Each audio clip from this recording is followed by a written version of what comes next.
BalconyTV. Hey, and welcome to Balcony TV Austin, Texas. We're live at the Austin City Limits Music Festival, and I'm joined with Megan McCormick. Hey Megan, how's it going? It's going great. How are you? I'm good, I'm good. You got a song for us. What are you going to be playing? I'm going to play a brand new song that I haven't put out on anything that I'm feeling fits the moment. Yeah, it's all yours.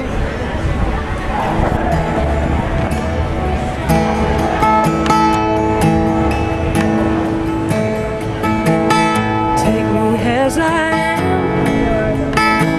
I'll tell the story as straight as I can.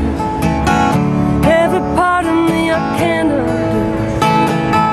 All the rumors stick like glue. Just a broken heart wandering through for the first time. Staring at the sun, trying hard to light up the shadow.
It's all I know.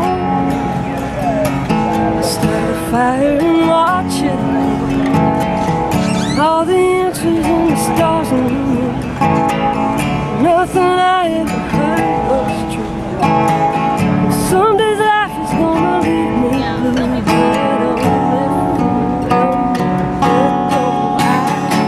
I can't be sure. I like to think I'm doing.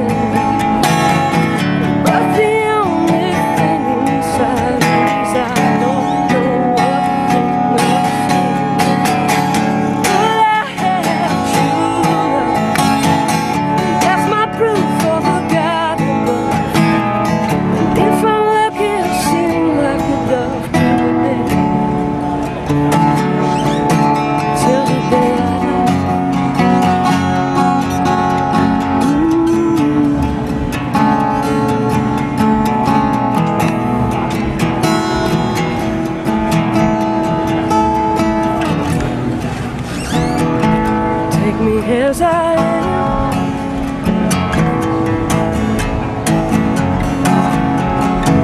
take me as I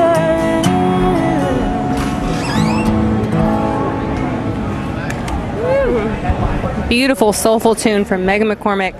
Now here you are, the Austin City Limits Music Festival. Got a lot going on. You had your last album, which was called Honest Words, in 2010. I know you've been working on some new stuff. You have a bit of a story with your first record deal. You want to talk about that a little bit? Yeah, I mean, I guess everything I moved to Nashville, and it's kind of all I ever dreamed of in some ways. Just getting there was like something I've been dreaming about since I was a little girl. So, I moved to Nashville and I started, writing a lot more then. Started playing out, and it seemed like things came together pretty quickly. There was one player that joined, and then another player would join, and pretty soon I had this team of people, and I'd signed a publishing deal with Rondor Music International and a guy named David Conrad, who's a kind of a Nashville legend. And then, next thing you know, I had this record deal with Rykodisc and working with Ruby Marchand, and I had these, these amazing players on my team, and it was kind of like, all of the excitement and the hype of leading into what you think is like, oh my God, this is all actually happening. I can't believe it. I can't believe I'm getting a record deal. And so you sign these papers and the excitement of all of that, and I think I came into things at a time where things were starting to cinch up. Budgets were being looked at a lot closer, and where you once had all of this momentum and everybody's like, yes, we're gonna do it, we're all in it. And then, there were all of these just different, points where it was a struggle. It was like, oh, we were gonna spend this much on a radio campaign, but now we can't.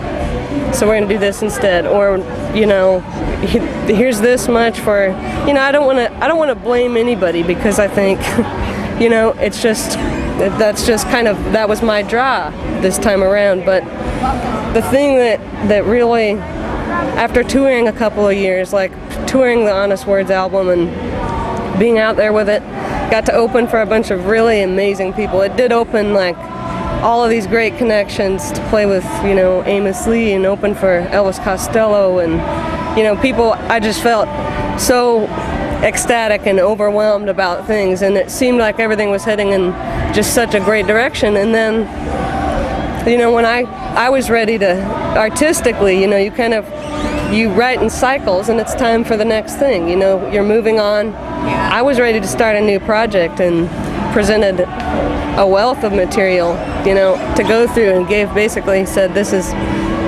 here's what we have to pick from, And I think that, if I'm writing all of the material, those are the options I gave, those are the choices.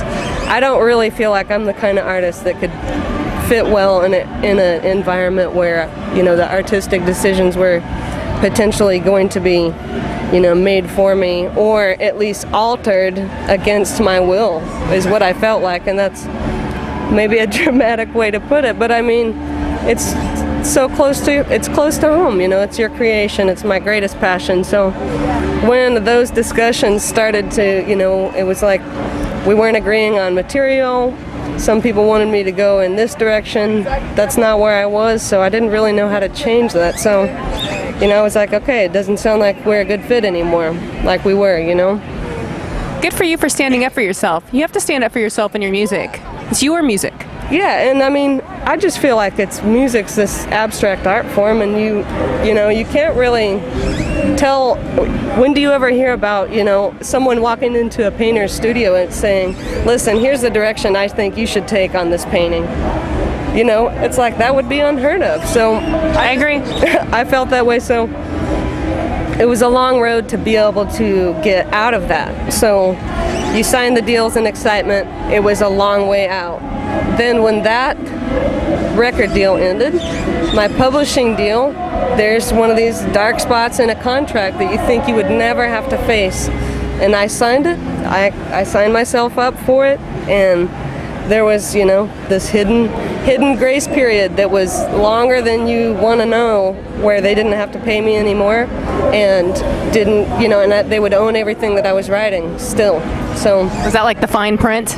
Yeah, I guess that's what I would read say. The fine print. All you up-and-coming young artists that want to grab onto that first record deal that comes your way, read the fine print. Yeah, very important, because, it really does, though. You got to take risks, and I don't regret doing anything, because I've been awarded the opportunity to work with so many amazing people, and I don't truly resent hardly anyone that I worked with via that situation. But it's just good to finally, all this to say, after being told, we're not going to give you monthly installments anymore, but we still own you for another X amount of time, I basically said, okay, I'm not playing music anymore then.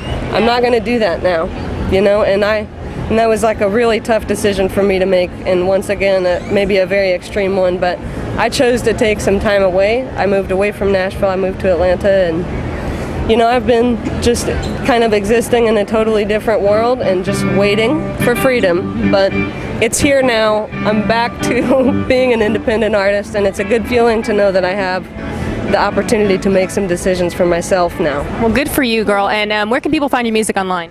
There's one album available on iTunes, which is Honest Words. That's the album I made with Ryko Disc. And then there's also an EP on Bandcamp. So if you look for me on Bandcamp, you can find an EP, and it's newer. Check her out, Megan McCormick, and thank you so much for taking your time out of your busy Austin City Limits Music Festival. Yes. Have a good one, and thank y'all for watching Balcony TV Austin. Tune in next time. BalconyTV.